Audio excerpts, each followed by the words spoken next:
তথাকথিত ভদ্র মহোদয় ও মহিলাগণ, আজকে এই সভায় আমাকে তামাকু সেবনের অপকারিতা বিষয়ে কিছু বলতে হবে। উদ্যোক্তারা যখন গিয়েছিলেন তখন আমি বাড়িতে অন্য কাজে ব্যস্ত ছিলাম। তারা আমার স্ত্রীকে বলেছিলেন, স্ত্রী আমার হয়ে রাজি হয়েছিলেন। কাজে বলতে আমি বাধ্য।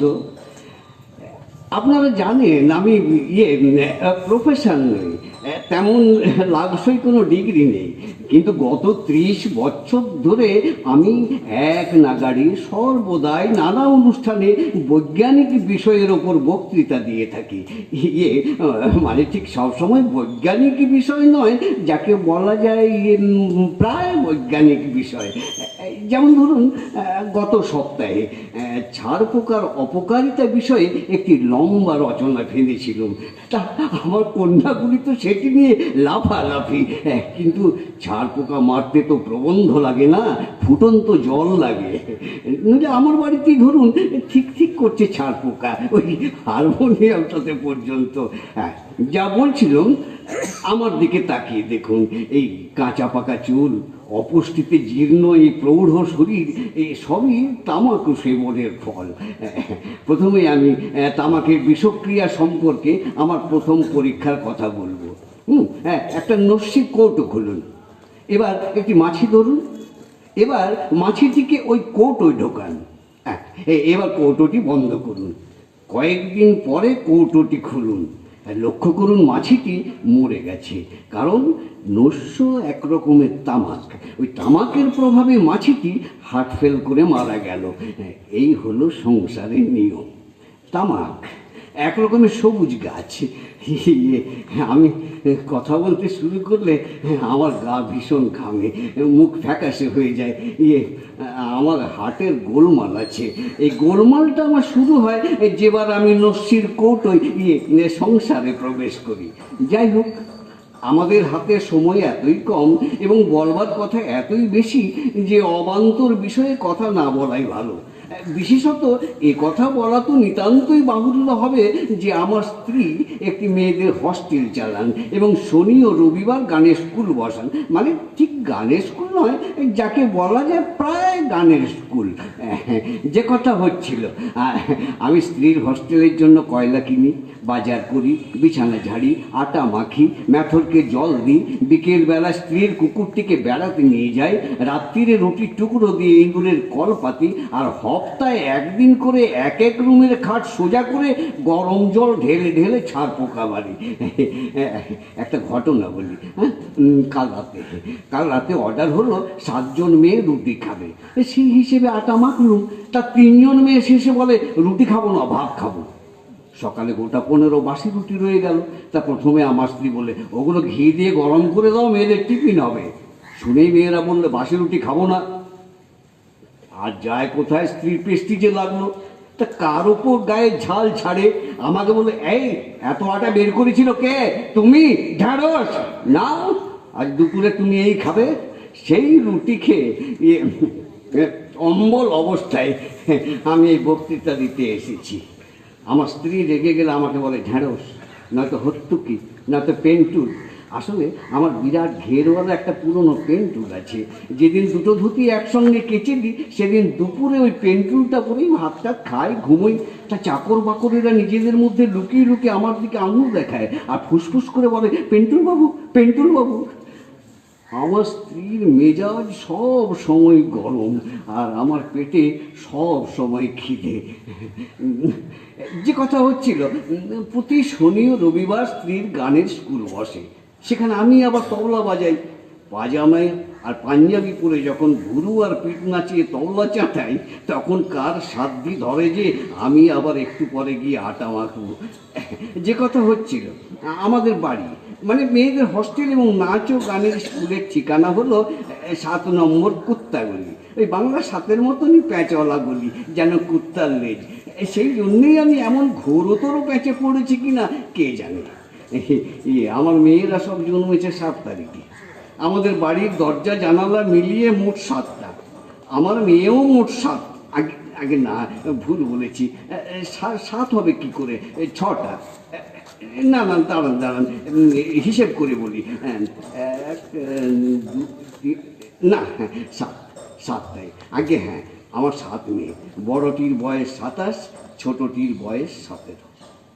তথাকথিত ভদ্রমহোদয় মহিলাগণ, একটা একটা মনের কথা বলি। আসলে আমি বক্তৃতা দিতে চাই না, আমি আমার মনের কিছু কথা খুলে বলতে চাই আপনাদের। আসলে কি জানেন, বোধ হয় কিছু বলতেও চাই না, বোধহয় বোধহয় কাঁদতে চাই। আগে হ্যাঁ, অনেকক্ষণ ধরে একটানা ফুপিয়ে ফুপিয়ে কান্না, যাতে মনটা হালকা হয়। আপনারা যারা এই বক্তৃতাটা শুনছেন তারা প্রায় সবাই তো কত সুখী। মানে সারাদিন কাজ করে বাড়ি ফিরলে স্ত্রীর কাছে একটু আদর পান, একটু সম্মান, একটু ভালোবাসা, মানে এক গেলা শরবত, ঘাম মুছিয়ে দেওয়া, কিংবা কেমন আছো গো, সারাদিন কেমন কাটলো, এইসব জিজ্ঞাসা। ছেলে মেয়েদের দিকে তাকালে আপনার মন ভরে। সব কিছুর পরেও মনে হয় ভবিষ্যতের একটা মানে আছে। কিন্তু বিশ্বাস করুন, বিশ্বাস করুন, আমি আমার এই বিরাট সংসারে একজন বিদেশির মতো। আজ 33 বছর ধরে আমি সংসার করছি। সুখ একদিন আমারও ছিল, মানে ঠিক সুখ নয়, যে যাকে বলে প্রায় সুখ, মানে সুখের মতো। পুরনো কটা বছর একসঙ্গে একটা মুহূর্তের মতো কোথায় উড়ে চলে গেছে, অচেনা পাখির মতো উড়ে গেছে কোন সিন্ধু পারে কোথায় আমি জানি না। কে যেন সেই সুখ পাখিকে রোস্ট করে খেয়ে ফেলেছে।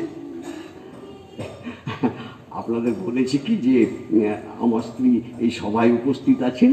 হ্যাঁ হ্যাঁ, আগে হ্যাঁ, আমি যেখানে বক্তৃতা করি তিনি সেখানেই উপস্থিত থাকেন।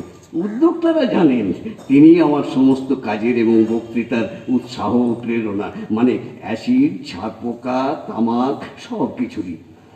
আপনারা হয়তো লক্ষ্য করেছেন এই মঞ্চের বাঁ দিকে বেগুনি রঙের শাড়িতে ঢাকা দুটি হাঁটু দেখা যাচ্ছিল। হ্যাঁ হ্যাঁ, সেগুলি তাঁর। ওই যে বললাম, আমি বক্তৃতা দিতে গেলেই তিনি কাছাকাছি বসেন। শরীরটা থাকে আড়ালে, কেবল হাঁটু দুটি থাকে বেরিয়ে, আর সেখান থেকে নিজের ইচ্ছে সরে না গেলে কার সাধ্য তাকে টলায়।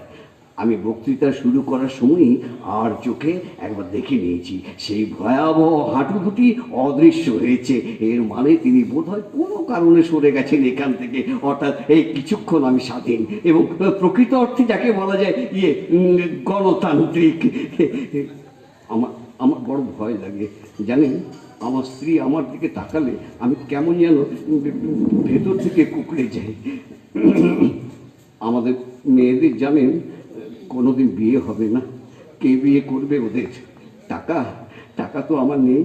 আর মেয়েরা যে নিজেরা পছন্দ করে বিয়ে করবে তার জো কি? ওরা কখনো তো একা কোথাও বেরোয় না। অসম্ভব চরিত্রবতী সব, কিন্তু এই অপার চরিত্র গুণে তাদের কোনোদিন বিয়েই হবে না। এ কথা ভাবলে বাপ হিসেবে আমার নিজেকে বড় মনে হয়। মেয়েদের মুখের দিকে তাকালে আমার বুকের রক্ত কেমন শুকিয়ে আসে। হ্যাঁ হ্যাঁ, তবু বলবো সারা বছরে কটা দিন আমি সুখ পাই, ওই পুজোর কটা দিন। আমার মেয়েরা সব ওদের মাসির বাড়ি বেড়াতে যায়, আমিও যাই। টুলু, মানে আমার শালি, বেথা করেনি, স্কুলে মাস্টারি করে, বিরাট মোটা, বাত আছে সর্বাঙ্গে, একটা কালো রঙের শাড়ি পরে, তাতে ছোট্ট ছোট্ট হলুদ চাপ। অসম্ভব ভালো খাওয়ায়, হ্যাঁ, খুব আদর যত্ন করে আমাকে। থেকে থেকে জিজ্ঞেস করে, জামাইবাবু আর একটু চা দেবো? কিছু খান না জামাইবাবু, আপনি তো একদমই খেলেন না। জামাইবাবু জামাইবাবু যেন মুহূর্তে সানাই বেজে ওঠে। রজনীগন্ধার গন্ধ, লোকেদের ব্যস্ততা, লেবু, নুন, বেগুন ভাজা, লুচি আর নানা সব ভালো ভালো খাবার, আনারসের চাটনি, দই, মিষ্টি, নতুন বেনারসির খসখস, যে ছিল আমার স্বপ্নচারিণী গান, ঝকঝকে দান সামগ্রী, বন্ধুদের রসিকতা, সব যেন এক মুহূর্তে আকুল করে তোলে আমাকে। বিজয়ার দিন টুলু সিদ্ধি শরবত দেয়, হালকা সবুজ শরবত, গোলমরিচের গন্ধ আমি যে চেয়ারে হেলান দিয়ে বারান্দায় বসি আর পাশ দিয়ে বিসর্জনের বাজনা বাজিয়ে পুকুরে নিয়ে যায় সবাই। ঢাকের বাজনায় মন ভার লাগে, যেন পুকুরের ঢেউয়ে কাগজের নৌকো। মনটা যেন বেহুলার মান্দাস হয়ে যায়। আমি যেন আমার মৃত মনকে নিয়ে ভেলায় বসে থাকি। ছেলেবেলার কথা মনে পড়ে, সেই বালির মধ্যে পা ডুবিয়ে ঘর তৈরি করা, জ্যোৎস্না রাতে মাতাল বাতাসে বিরাট উঁচু উঁচু নারকেল গাছের মাথাগুলো দুলতে থাকে স্মৃতিতে। সেই সব কথা মনে পড়ে, যা শুনে কৈশোরে মন ভার হয়ে যেত, কাউকে জিজ্ঞেস করতে পারতাম না। আমার আমার ভীষণ ইচ্ছে করে দৌড়ই, ছুটতে ছুটতে সব কিছু ছুটে ফেলে দিই চারিদিকে। সব সব এই 33 বছরের বিবাহিত জীবন, স্ত্রী, 7টা মেয়ে, গানের স্কুল, দুবেলা খেতে পাওয়া, কোথায় যাব জানি না। যেসব ভালো ভালো লোকেদের ভালো ভালো কথা শুনেছি, সেসব ঝাপসা কথা মনে অনবরত আনাগোনা করতে থাকে। রবীন্দ্রনাথের সেই গান, কে রবে পরবাসে। আমি যেতে চাই, আমি পালাতে চাই, কে রবে পরবাসে আমি ভুলতে চাই। কে রবে পরবাসে কোথাও কোনো প্রসারতার মাঝখানে গিয়ে দাঁড়াতে যাই, যেখানে মেঘের আলতো ঢাকনা দিয়ে যত্ন করে মোড়া রয়েছে পৃথিবী। গভীর রাতে চলন্ত ট্রেনের জানলা থেকে জ্যোৎস্নায় ধুয়ে যাওয়া মাঠ, দুধের মতো জ্যোৎস্না। ইচ্ছে করে যেন তার মধ্যে একা দাঁড়িয়ে থাকি, যেন এখনো সম্পূর্ণ তৈরি না হওয়া একটা টেলিগ্রাফের থাম। কিরকম অদ্ভুত! বেঁচে থাকা একটা নির্জন কৃষ্ণচূড়া গাছ, কিংবা একটা পাখি, একটা ছোট্ট পাখি যে ইচ্ছে করলেই একটা দোল খেয়ে ধুলো মাঠ হেমন্তের ধান খেয়ে সব পার হয়ে কোথায় চলে যেতে পারে। কেন আমি বক্তৃতা দিচ্ছি মশাই? তাতে কার লাভ? যে অসম্ভব যন্ত্রণায় আমি প্রতি মুহূর্তে পুড়ে যাচ্ছি, তার একটু আভাসও কি পৌঁছচ্ছে আপনাদের কাছে? দেখুন, আমার চেহারার দিকে তাকিয়ে দেখুন। এর পরিণতি কি আমি জানি, কিন্তু তার আগে একটু একটু সুখ, সেটা কি খুব বেশি চাওয়া? বিশ্বাস করুন, আমি সুনাম চাই না, প্রতিষ্ঠা চাই না, টাকা চাই না, আমি চাই না, কিচ্ছু চাই না। ভাবতে পারেন, আমি একদিন কলেজে পড়তাম, আমার বয়স কম ছিল। সেলুনে গিয়ে নাপিতদের উত্তপ্ত করেছি, চুলটা এরম করে কাটো, আরে চুলপিটা এই অবধি। একবার কলেজ ম্যাগাজিনে আমার একটা লেখা চেপেছিল। আমাদের ইংরেজির হেড অফ দ্য ডিপার্টমেন্ট দেখে বলেছিলেন, বেশ লিখেছ হে, লিখে যাও। অনেকেই বলেছে, এর চোখ দেখে মনে হয় এ কিন্তু ভবিষ্যতে বেশ কিছু একটা হতে পারে। তখন আমার চোখে ওই যাকে বলে স্বপ্ন ছিল, মনে সব অসাধ্য আশা আকাঙ্ক্ষা ছিল।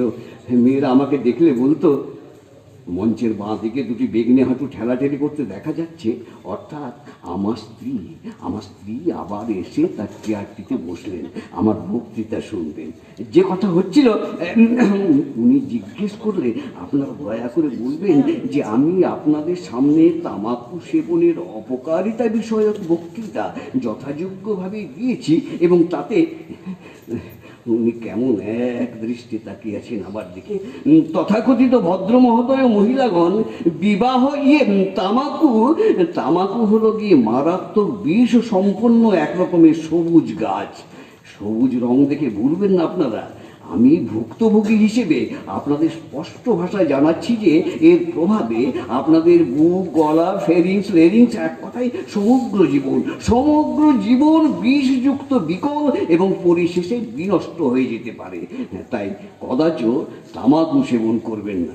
আমি আপনাদের আগেই বলেছি, এটি একটি সংস্কার মাত্র।